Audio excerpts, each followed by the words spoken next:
রাধে রাধে বন্ধুরা, সবাই কেমন আছো? আশা করি সবাই ভালো আছো। আমিও খুব ভালো আছি। এই প্রথমবার একটা নতুন রেসিপি নিয়ে এলাম। দেখতে পেলে আমি প্রথমে আলু সিদ্ধ করতে বসিয়ে দিয়েছি। এদিকে কাঁচা লঙ্কা কুচি, পেঁয়াজ কুচি, ধনেপাতা কুচি আর লঙ্কা কুচি রেখেছি। আজকে আমি রান্না করব ডিম আলু ভাঙা। যে কড়াই বসিয়ে দিয়েছি, তেলটা গরম করতে, গরমও হয়ে গেছে। এবার পেঁয়াজ দিয়ে দিব। পেঁয়াজটা দেওয়ার পর কাঁচা লঙ্কা দেব।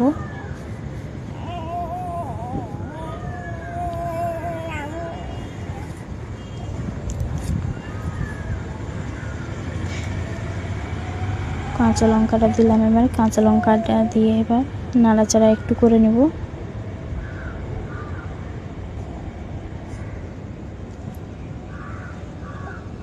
এবার একটু স্বাদ মতন লবণ দিয়ে দিব।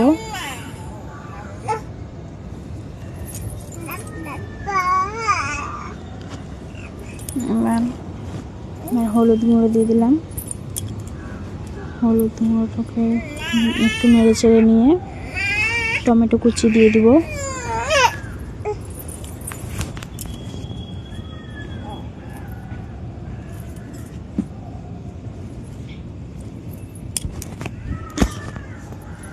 টমেটোটা এবার আমি একটা ডিম দিয়ে দিব।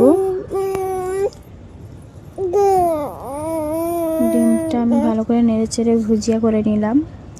ভুজিয়া করার পর আলু সেদ্ধটা যে রেখেছিলাম ওইটা দিয়ে দিব। ওইখানে হালকা নাড়াচাড়া করে কষে নিব।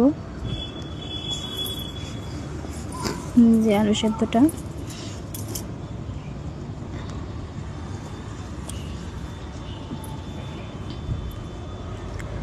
নাড়াচাড়া করে হালকা এবার জল দিয়ে ফুটিয়ে নিব।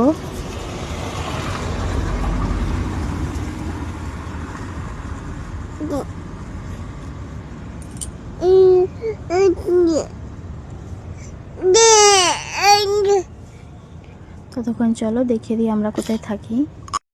তরকারিটা ফুটতে ফুটতে চলো দেখিয়ে দিই আমরা কোথায় থাকি। এই হচ্ছে আমাদের দোকানের সামনে হোটেল মনিস প্যালেস। ওই ডান দিকে রাস্তাটা দেখতে পাচ্ছ, এটা দীঘা সমুদ্রে যেতে রাস্তা। এই হচ্ছে আমাদের দোকান। আর কথা বলতে বলতে আমার দিকে তরকারিও হয়ে গেছে। এবার তরকারির রেসিপিটা কেমন লাগলো তোমরা সবাই কমেন্টে জানাও। টাটা।